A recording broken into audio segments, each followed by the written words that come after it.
ಸ್ವಂತ ಬಿಸ್ನೆಸ್ ಮಾಡಿದ್ರೆ ಬೆಟರಾ ಅಥವಾ ಎಂಪ್ಲಾಯ್ ಆಗಿ ಬೇರೆ ಕಡೆ ವರ್ಕ್ ಮಾಡಿದ್ರೆ ಬೆಟರಾ ಅಂತ? ಸ್ವಂತ ಬಿಸ್ನೆಸ್ ಅಲ್ಲ ಸರ್ ಯಾಕೆ?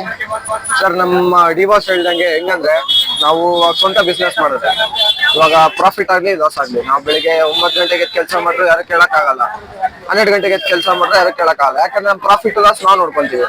ಇಫ್ ಪ್ರಾಫಿಟ್ ಆದ್ರೆ ನಾವು ಅದನ್ನ ಕಂಟಿನ್ಯೂ ಮಾಡ್ತೀವಿ, ಲಾಸ್ ಅಲ್ಲ ಎಂಪ್ಲಾಯ್ ಚೇಂಜ್ ಮಾಡ್ತೀವಿ. ಇನ್ನೇನಿರುತ್ತೆ ಬ್ರೋ, ಫಾರ್ವರ್ಡ್ ಆಗ್ತಾ ಆಗ್ತಾ ಪ್ರಾಫಿಟ್ ಆಗ್ತಾ ಇದೆ, ನಾವು ಬ್ರಾಂಚಸ್ ತೆಕ್ಕೊಂಡು ಹೋಗ್ತಾ ಹೋಗ್ತಾ ಬಿಸ್ನೆಸ್ ಹಂಗೆ ಪ್ರಾಫಿಟ್ ಆಗ್ತಾ ಹೋಗುತ್ತೆ. ಸ್ವಂತ ಬಿಸ್ನೆಸ್ ಬೆಟರ್ ಸರ್. ಯಾಕಂದ್ರೆ ನಿಮಗೆ ಫ್ಲೆಕ್ಸಿಬಿಲಿಟಿ ಇರುತ್ತೆ.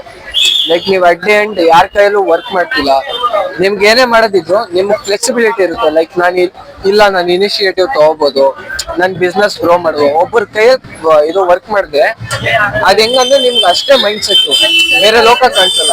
ಇವಾಗ A to Z ಅಲ್ಲಿ ನಿಮಗೆ A ಅಷ್ಟೇ ಕಾಣಿಸುತ್ತೆ, A to Z ಅಲ್ಲಿ ನಿಮ್ಗೆ Z ವರ್ಗೂ ಕಾಣಿಸಲ್ಲ. ಸೊ ಬೆಟರ್ ನೀವು ಸ್ವಂತ ಬಿಸ್ನೆಸ್ ಮಾಡಿ.